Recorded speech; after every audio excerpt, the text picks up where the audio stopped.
Mon intervention se fait en deux temps.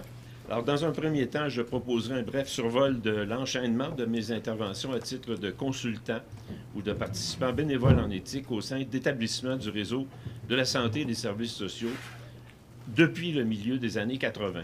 J'ai commencé à l'âge de l'adolescence, vous l'avez compris.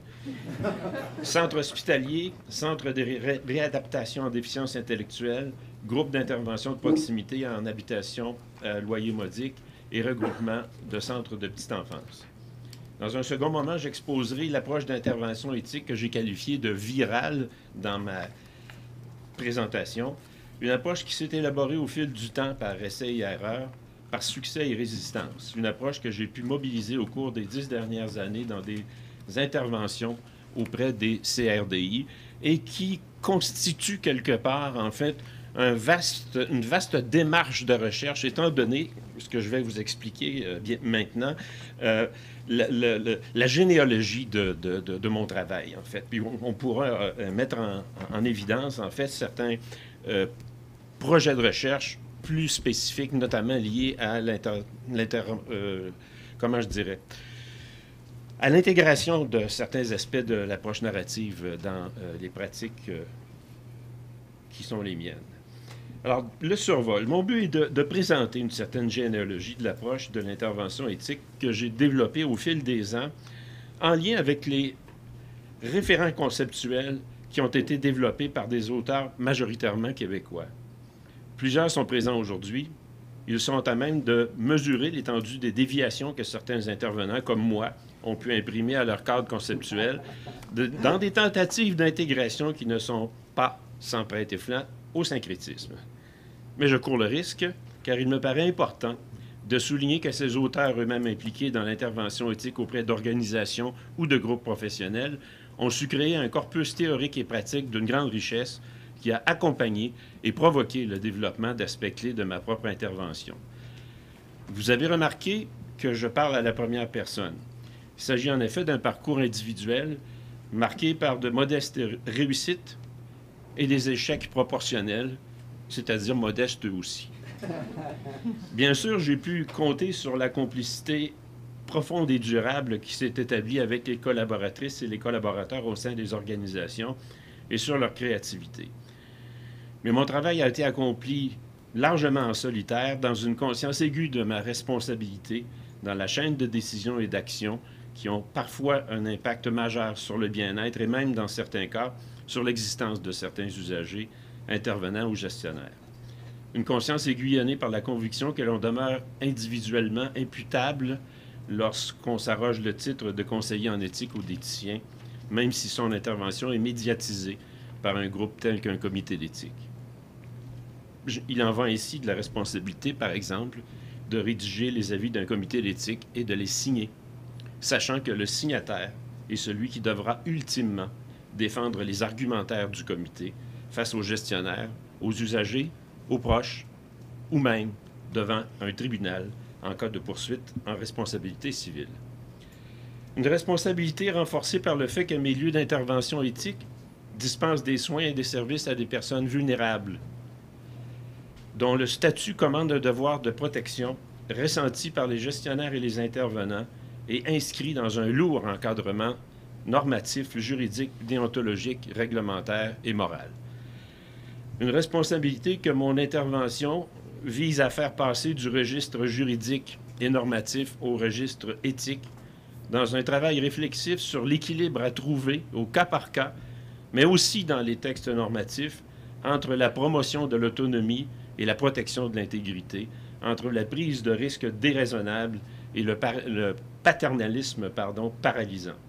J'en viens donc à mon survol généalogique que je vais passer rapidement, en commençant au milieu des années 85, dans un milieu hospitalier où j'avais été invité comme professeur en philosophie à former un comité d'éthique en région, un des premiers en dehors de Québec et de Montréal, donc en 1985. Ce besoin se confondait quelque part avec l'origine des comités d'éthique clinique et même de la discipline bioéthique, à savoir contribuer à résoudre des dilemmes moraux soulevés par des pratiques inédites en contexte de revendication croissante des droits des usagers. À cette époque, les comités d'éthique disposaient de peu d'outils pour réaliser leur mandat d'aide à la décision, modèles généraux de résolution de problèmes et références aux fameux principes canoniques de bioéthique. Ma compétence initiale résidait dans un entraînement au débat d'idées, par des formations professionnelles sans doute, et dans ma passion pour les questions de bioéthique. J'ai rapidement ressenti une insatisfaction face à l'approche principiste. Le verre d'eau est conseillé à ce moment-là. Voilà, qui me paraissait déboucher trop souvent sur une logique déontologique, laissant dans l'ombre la question du sens, c'est-à-dire la signification, la direction et la finalité de l'acte médical ou de l'acte infirmier. Dès ce moment, j'ai été confronté au paradoxe de l'éthique appliquée, au sens de Applied Ethics, qui consiste à identifier des principes à prétention universelle et à contraindre les paramètres des situations concrètes à y entrer. Face au paradoxe, à la double contrainte, l'issue consiste à changer de paradigme, nous dit, ou à métacommuniquer, nous dit Bateson. Ce changement s'est opéré au gré du parcours conceptuel que je vais évoquer maintenant brièvement. En aparté, vous comprendrez que j'ai accepté avec enthousiasme de participer au projet de recherche du groupe de recherche en éthique médicale de l'Université Laval sur les comités d'éthique hospitaliers, avec entre autres Luc Bégin, puisque notre question de recherche était « Se fait-il de l'éthique dans les comités d'éthique? » C'est assez sympathique comme projet de recherche. Alors, cela nous mène donc au tournant des années 90, où de nouveaux outils sont devenus disponibles et ont permis de mieux légitimer les fondements de mon intervention et aussi d'assurer une formation de base des co-intervenants en éthique issus du milieu. J'insiste au passage sur cette appellation de co-intervenant qui vise à reconnaître pleinement la contribution des personnes œuvrant à mes côtés, usagers, proches, professionnels et gestionnaires. Je nommerai brièvement 4 sources d'implication au début des années 90, éthique et ingénierie de Racine, Legault et Bégin en 91, Hôpital et éthique sous la direction de Parizeau, qui faisait le point sur la recherche dont je vous ai parlé tantôt, et où Luc Bégin développait le concept de normativité en cause dans les pratiques décisionnelles en traçant les contours de la normativité proprement éthique. Enjeu de l'éthique professionnelle de Patnaud, Legault collègues, dont des collègues de Rimouski, Pierre Fortin et autres, qui jetaient notamment un regard critique déjà sur le travail des comités d'éthique et des codes d'éthique, en fait, soi-même comme un autre de Ricoeur, bien sûr, qui, partant d'une distinction première entre morale et éthique, propose la matrice du triple souci éthique. Elle se présente à mes yeux comme à la fois une invitation à fonder l'intervention éthique dans la réflexion sur le sens de la relation de personne à personne et à situer cette relation dans le contexte de la finalité de l'institution. À la fin des années 90, il faut bien avoir des moments de doute et d'angoisse, n'est-ce pas, existentielle. J'ai senti le besoin d'exprimer publiquement mon questionnement sur les limites du travail de l'éthicien et des dispositifs qu'il contribue à mettre en place, notamment dans un ouvrage publié par Malherbe en 1999 et par un article, je vais aller trop vite, dans la revue Ethica, à laquelle vous pouvez toujours soumettre, bien sûr, des articles en passant. Voilà, je continue. Et de réfléchir sur la légitimité du pouvoir dont l'éthicien est à la fois l'objet et l'instrument, pour reprendre le terme de Foucault. Mes interventions au fil des ans sont sans doute critiquables, mais à aucun moment je n'ai posé au gourou ou au guide vertueux, laquelle prétention ne résisterait pas d'ailleurs à une enquête sérieuse, bien sûr. J'ai d'ailleurs partagé à divers moments avec mes co-intervenants l'incertitude inhérente à certaines stratégies d'intervention et donc le caractère, j'allais dire, expérimental aussi de l'intervention qui était la nôtre et non pas la mienne, en fait. Alors, les années 2000 ont marqué un tournant dans la production en éthique dite appliquée, un qualificatif d'ailleurs que les auteurs dont je vais vous parler récusent pour la plupart. Mais les ouvrages que je vais nommer ont été structurants sur 3 plans. Celui du regard critique sur l'activité professionnelle d'intervention éthique en milieu organisationnel, professionnel entre guillemets, celui de la compréhension de ce que j'appellerais la dynamique éthique, de ce qui se joue dans la vie intérieure des personnes et des organisations, j'ai vraiment un chat dans la gorge, vie intérieure au sens où les intervenants, les co-intervenants en éthique au sein des organisations sont si petitement logés qu'ils sont bien obligés d'avoir une vie intérieure. C'est cute, hein? C'est pas de moi, malheureusement. C'est une réflexion à propos des Japonais. Bon, laissons faire. C'est comme ça.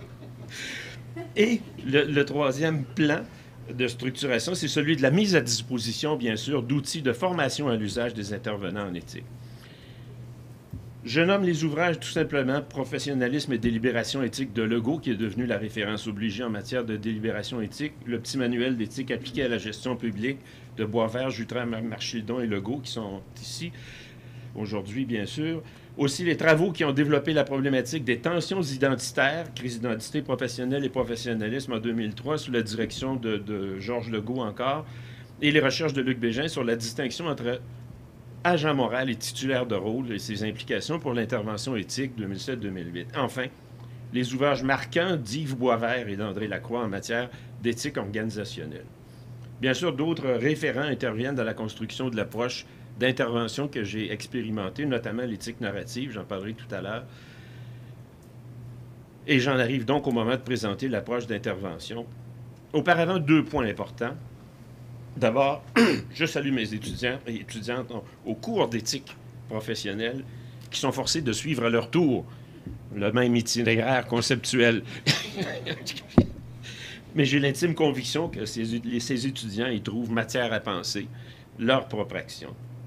Enfin, si je me suis permis ce détour généalogique aujourd'hui, c'est dans une intention de reconnaissance envers les concepteurs. Je ne suis pas le créateur d'un nouveau modèle d'intervention éthique. Je ne suis pas non plus le grand horloger d'une nouvelle mécanique organisationnelle. Mes travaux ont duré beaucoup plus que 6 jours. Bon. Ma visée a toujours d'abord été pratique, pragmatique, faire advenir quelques changements positifs dans le cours normal de la vie des organisations et des personnes qui y œuvrent. Bien sûr, la définition du changement positif relève de ma propre posture éthique.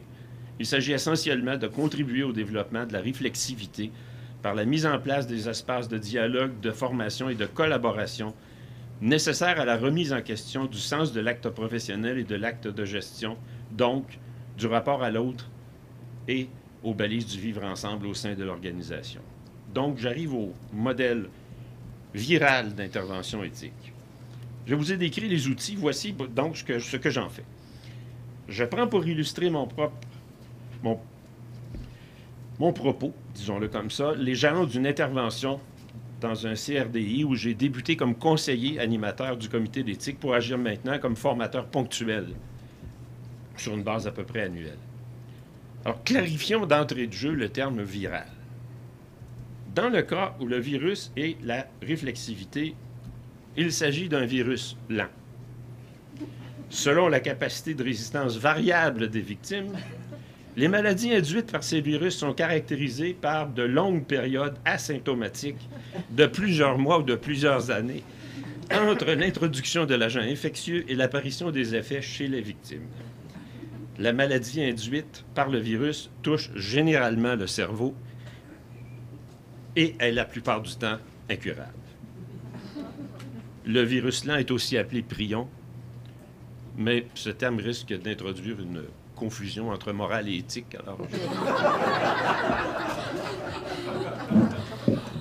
ou de faire référence à un jugement de cour récent à propos du Saguenay. Alors, laissons faire.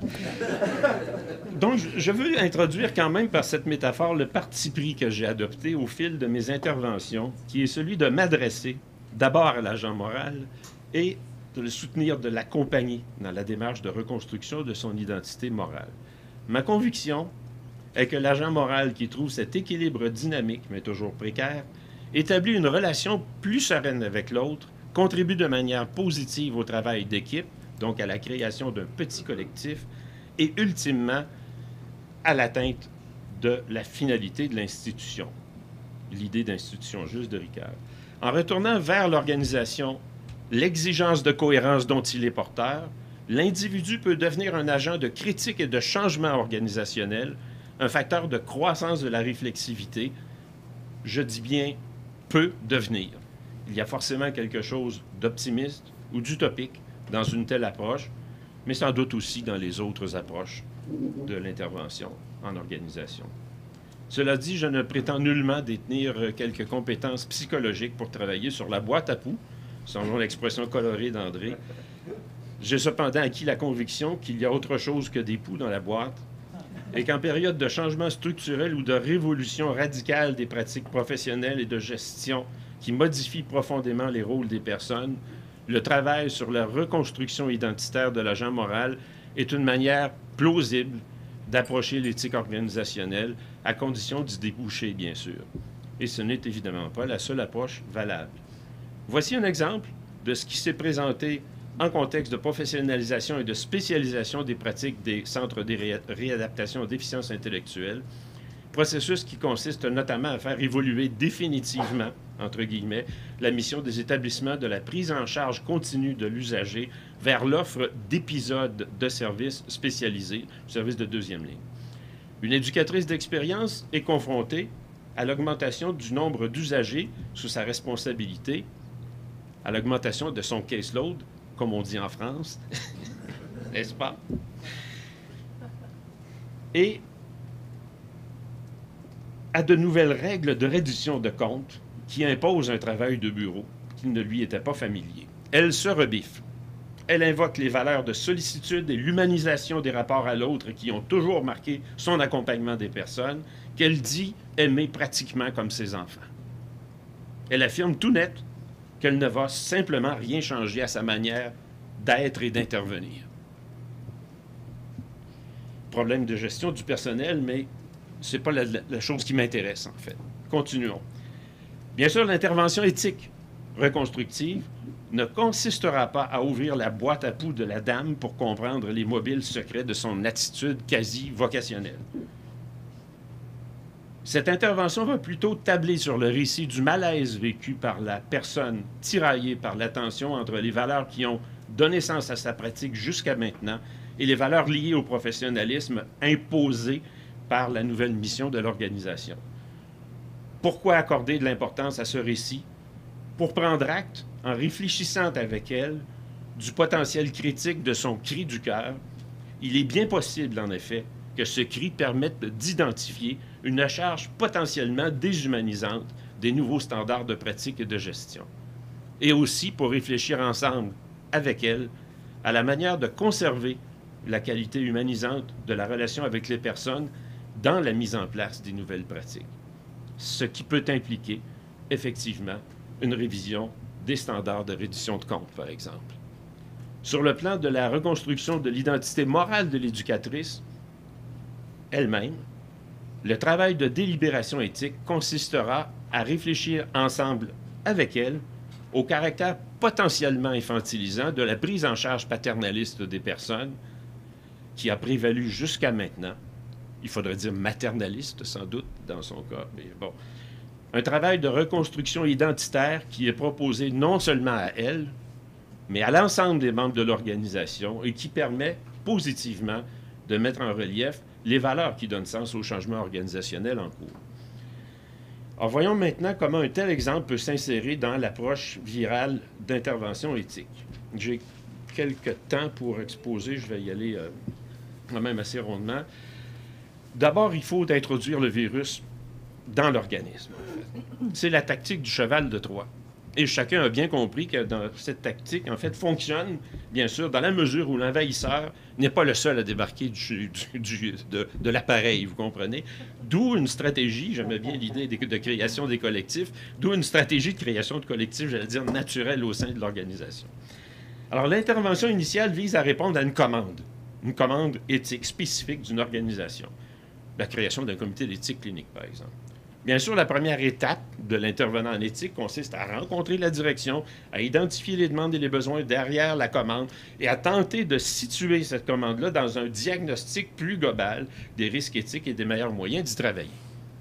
J'ai été confronté à diverses situations de demande ou de commande.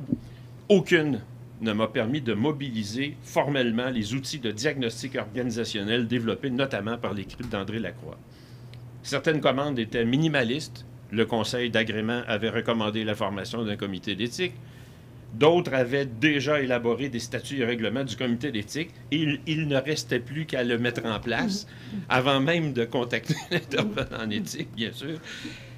Mais la toile de fond commune est la modification des attitudes et des comportements en période de transition organisationnelle. Donc, il ne s'agit pas de corriger des déviances, mais de prévenir les déviances, en fait.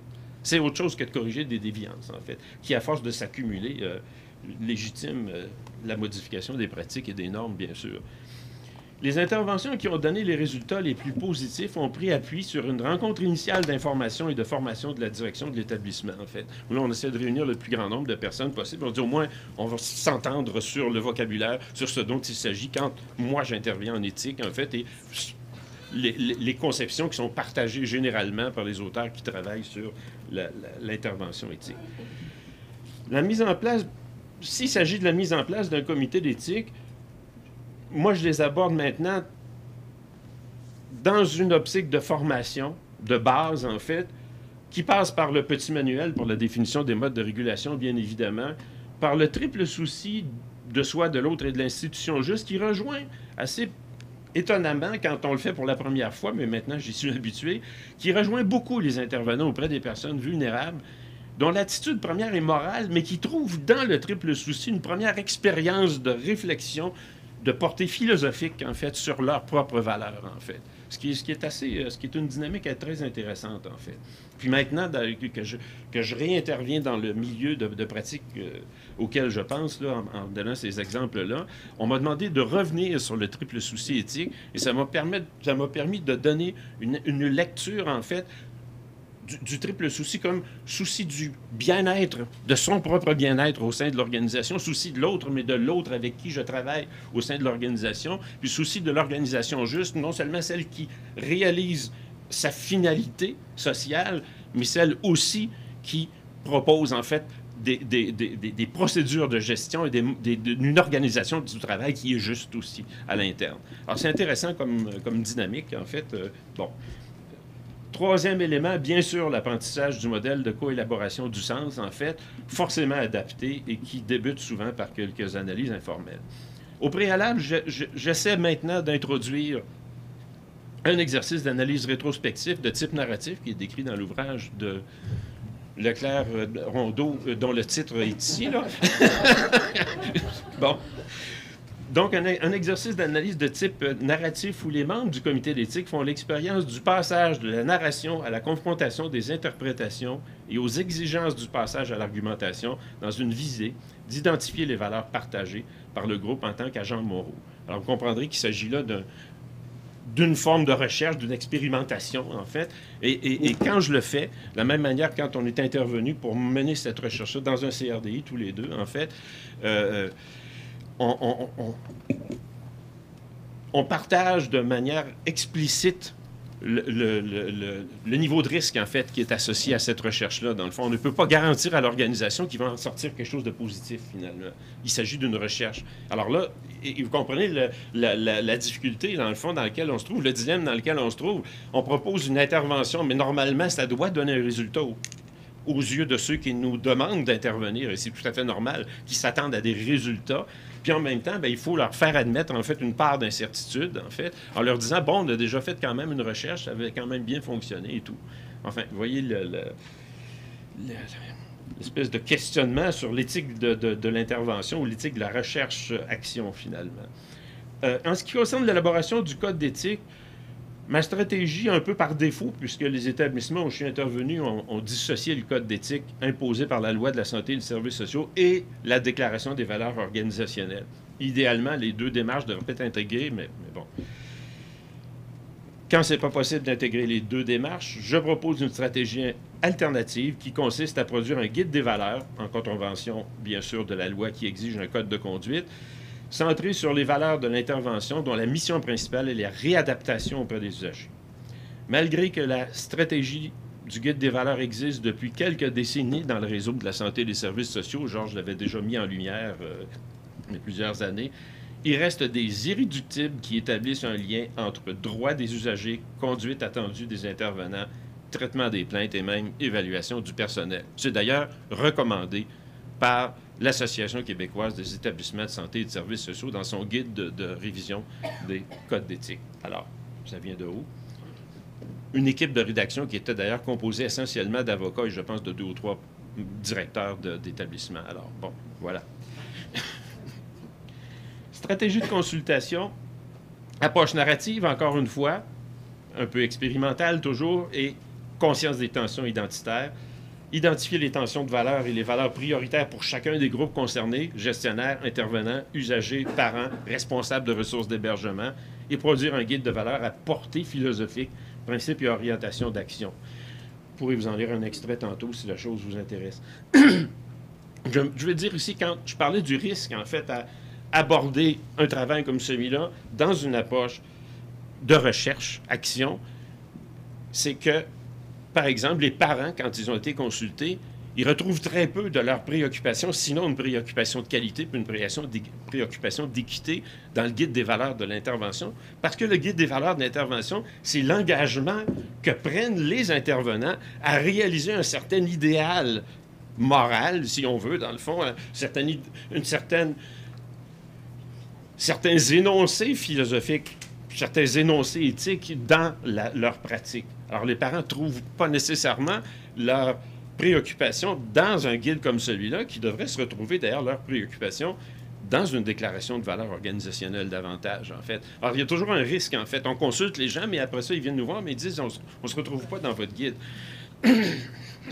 On ne pouvait pas le prévoir, en fait. C'est ça aussi, faire de la recherche. Alors, il faut vivre avec.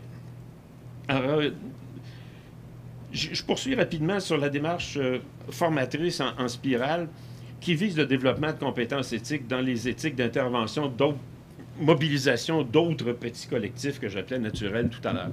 On peut penser à des outils qui ont été expérimentés de diffusion de vignettes éthiques qui résument et anonymisent des analyses de situation et qui visent surtout à partager l'exemplarité de la démarche argumentative et que certains voient comme des solutionnaires à des problèmes similaires, bien sûr. Tu sais. Ce à quoi je réagis en leur demandant de produire des vignettes éthiques, en travaillant avec eux, souvent c'est moi qui les produis de toute façon, bon, mais pas les vignettes argumentatives, mais les vignettes dont je vais vous parler.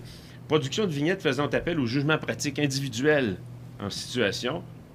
Et, par exemple, la vignette qu'on a produite, qui est assez longue dans sa formulation, sur l'acceptabilité morale des cadeaux qui sont faits, dans le fond, par les parents aux intervenants, par les parents, dans le fond, aux responsables de ressources d'hébergement, etc., etc. En gros, après l'analyse de situation qui a été faite, ce qu'on propose aux personnes, c'est que on leur dit, on affirme fortement la valeur de la distance professionnelle, toutes les valeurs du professionnalisme qui impliquent distance, indépendance, intégrité, etc. Tu sais? Et en même temps, on affirme la valeur subjective extrêmement importante du geste de reconnaissance qui est posé par les personnes qui donnent le cadeau. Et on leur dit, ce qu'il faut, c'est que vous travaillez, chacun dans vos relations, à faire évoluer cette situation-là vers une autre façon d'exprimer sa reconnaissance. C'est tout. Ça s'arrête là. C'est ça l'orientation. Par contre, il y a tout un... D'accord? Il y a bien sûr toute une logique là, qui conduit à cette orientation-là. Alors, bien sûr, vous comprenez que la réaction est prévisible, mais est-ce que j'ai le droit d'accepter une bouteille de vin? Bon. Vous la donnez à l'intervenant en éthique. Aucun problème. Bon. Lui, il verra, bien sûr, à la distribuer à des personnes nécessiteuses, n'est-ce pas? Bon. Alors, vous voyez, je pense que c'est encore une fois, je veux dire, on peut pas mesurer avant de le faire, en fait. C'est encore une fois, c'est une recherche-action. On ne peut pas mesurer l'impact de ça. Il faut le mesurer. Et c'est pour ça que c'est important de pouvoir durer au sein d'une organisation et pas être simplement de passage pour pouvoir faire soi-même les évaluations, en fait. Puis, sur la base de ces travaux, bien évidemment, j'essaie de comment dire, je pourrais vous donner d'autres exemples que je partagerai tout à l'heure, en fait. Je pense qu'il faut aussi prendre acte de la difficulté de la personne, en fait, qui finit par émerger à reconstruire son identité morale face à des dysfonctions organisationnelles et interpeller l'organisation en vue de mettre en place des modes de gestion et de résolution des problèmes, de réduction des risques éthiques organisationnels. Et je pense que le concept de gestion collaborative qui a été développé par l'équipe d'André Delacroix est bien porteur à cet égard-là. Et si je vous donne cette première conclusion-là, c'est que dans l'établissement où j'interviens, on a pris conscience de cette limite-là, finalement, du travail d'intervention proprement éthique. Et on s'est dit, on devrait peut-être regarder du côté des insatisfactions plus globales en termes de vie au travail. Alors, ils se sont entendus, non pas dans une perspective de négociation, mais d'enquête avec le syndicat. Ils sont assis à une même table, puis ils ont identifié les différentes problématiques qui étaient vécues par les personnes, en fait. Et c'est ça un peu l'idée de l'approche virale, c'est qu'on peut y arriver. C'est sûrement préférable d'y arriver en ayant l'opportunité de déployer l'ensemble, en fait, de l'approche d'éthique organisationnelle. Mais quand c'est pas possible de le faire d'entrée de jeu, il me semble qu'on peut répondre à une demande puis rejoindre éventuellement une préoccupation d'éthique organisationnelle plus globale. Bien sûr, vous comprendrez que ce n'est pas possible dans tous les cas, finalement. Bon, des cas où on ne dure pas très longtemps, parce que, effectivement, ça... Bon. En guise de conclusion, je voudrais... je pourrais y revenir tout à l'heure, mais j'avais quelques considérations là, sur l'approche contextualiste, mais je voudrais partager ce questionnement-ci, en fait,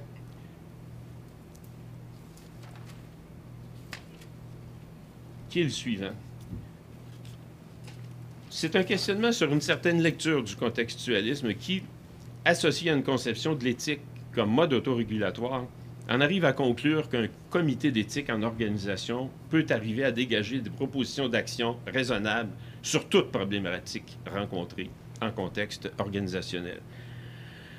Ma prétention à cet égard, et je fais référence aussi à l'expérience que j'ai en éthique dans les comités d'éthique de la recherche, c'est que tout en reconnaissant que le travail de délibération éthique permet théoriquement de dégager en contexte des orientations d'action raisonnables sur toute question, forcé de reconnaître que certains éléments normatifs contextuels appartiennent également à d'autres contextes de discours, de débat et d'action, notamment le contexte politique.